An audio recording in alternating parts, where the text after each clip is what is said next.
Rashtrawadi Congress party Sharad Pawar गटाचे सहचिटणीस फारुख पटेल यांनी भाजप नेते आणि मंत्री नितेश राणे यांच्यावर जोरदार टीका केली आहे। 4 डिसेंबर रोजी न्यूज लोकमत वृत्तवाहिनीवर बोलताना राणे यांनी नेहमीप्रमाणे मुस्लिम समाजाला लक्ष करत वादग्रस्त भाषण केल्याचा आरोप पटेल यांनी केलाय।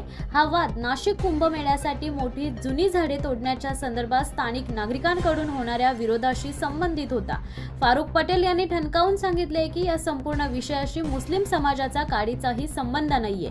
असे असतानाही नितेश राणे यांनी विनाकारण या मुद्द्याला धार्मिक रंग देत तोडल्या जाणाऱ्या झाडांचा आणि बकरी ईदचा संबंध जोडण्याचा अत्यंत घृणास्पद प्रयत्न केलाय। फारुख पटेल यांनी भाजपच्या राजकारणाच्या पद्धतीवर तीव्र संताप व्यक्त केलाय।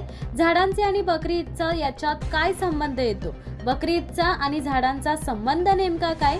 भाजपच्या नेत्यांचं एक वैशिष्ट्य आहे, मुस्लिम समाजाबद्दल बोलल्याशिवाय त्यांना मतं मिळत नाहीत। एकमेव हाच उपाय भाजपवाल्यांकडे आहे।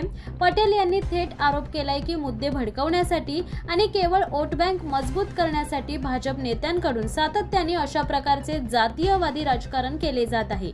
भाजपवाल्यांची ही काय दादागिरी चालू आहे? नाशिकच्या झाडांचा मुद्दा आणि बकरी ईद हे घेण्याचा संबंध काय, असा सवाल त्यांनी उपस्थित केलाय। फारुख पटेल यांनी सर्व धर्मीय नागरिकांना आवाहन केले की त्यांनी अशा जातीयवादी प्रवृत्तींपासून सावध राहावे आणि भाजपच्या या विभाजनकारी राजकारणाला तीव्र विरोध करावा। भाजपाचे मंत्री नितेश राणे यांनी न्यूज लोकमत चॅनलवर वादग्रस्त भाषण करून नेहमीप्रमाणे मुस्लिम समाजाला टार्गेट व टीका टिप्पणी करून टार्गेट करण्यात आले। विषय नाशिक कुंभमेळ्यासाठी मोठी जुनी झाडे तोडण्याच्या संदर्भात स्थानिक असल्यास नाशिकच्या स्थानिक लोकांकडून विरोध करण्यात येत आहे। यात कोणत्याही मुस्लिम समाजाचा काडीचा संबंध नाही आणि मुस्लिम समाजाचा काडीचा संबंध नसताना सहभाग नसून मुद्दे भटकवण्यासाठी आणि झाडांचे व बकरी ईदचा यात काय संबंध येतो? कशासाठी बकरी ईदला याच्यात ढवलाढवल घ्यायची बकरी ईदची कारण नसताना नंतर यात काडीचा संबंध येत नाही तरी सुद्धा हे घ्यायचे या भाजपाच्या नेत्यांकडे मुस्लिम समाजाचा विरोध बोलल्याशिवाय मते यांना कोणी देत नाही ना यांना मते मिळत नाही। एकमेव हाच उपाय या भाजपाकडे आहे, मुस्लिम समाजाला टार्गेट करा आणि यांच्याकडे यांच्या विरुद्ध बोला। काय बोलायचं ते पण त्याच्याकडे त्यांना आठवण आहे, तोंडपाठ आहे, त्यांना लिहून ठेवलेलं आहे सर्व। आजच्या नितेश राणेच्या बोलण्यावरून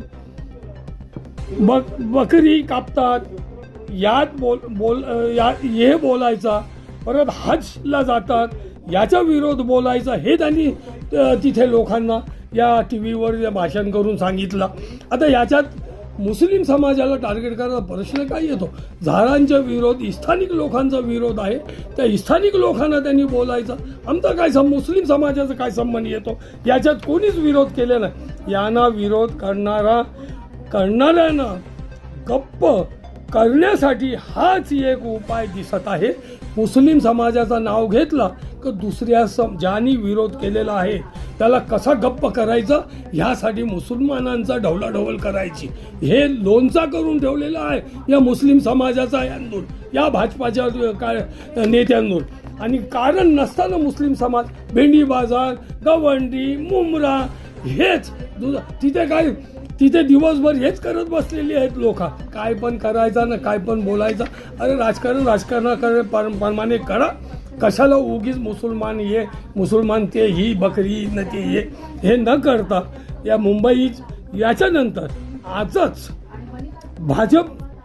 भाजप नंतर आजच मुंबई गोरेगावमध्ये हिजाब, टोपी, कुर्ता याचाही विरोध झालेला आहे आणि तिथे पण ही आज गडबड झालेली आहे। याचा सर्वांतून माझी विनंती आहे, याचाही सर्वांतून विरोध करण्यात जोरदार विरोध करायला पाहिजे आणि विरोध केला पाहिजे। सर्वांनी यांच्या धोरणावर लक्ष केंद्रित करा की यांचे धोरण काय आहे म्हणून. या भाजपवाल्यांचे यांना विरोध करण्यासाठी यांच्या धोरणावर लक्ष देऊन हुशारीने काम करा आणि यांचा विरोध करा. यांचं काय चाललेलं आहे दादागिरी, किती दिवसभर नाशिकच्या झाडांचा लफडा आणि इथे बकरी ईद हाज आणि हे घ्यायची काय गरज आहे. मर्दीचं काम करून त्यांना विरोध कर. ते इथे मुस्लिम समाज न हे न ते घेऊन आपलं काम करायचं. त्याच्यासाठी मी सर्व धर्माच्या लोकांची विनंती करतो की तुम्ही सर्वांतून सावधगिरीने काम करा आणि यांना विरोध करते राहा. तेव्हा हे सुधारतील, तिथपर्यंत सुधारणार नाही. धन्यवाद.